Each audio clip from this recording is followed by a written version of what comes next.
空鳥已飛向北方，經過石板路旁，點點星光帶來無限遐想，是迷人的汽笛聲伴我入夢鄉，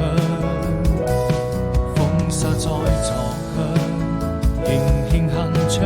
着心中所想，快坐上那艘船就要去遠航，太漫長，藍天也變得飄揚，草地上幾片落葉隨風飄蕩，彷彿你眼裏再沒有了淚光，伸出一雙翅膀，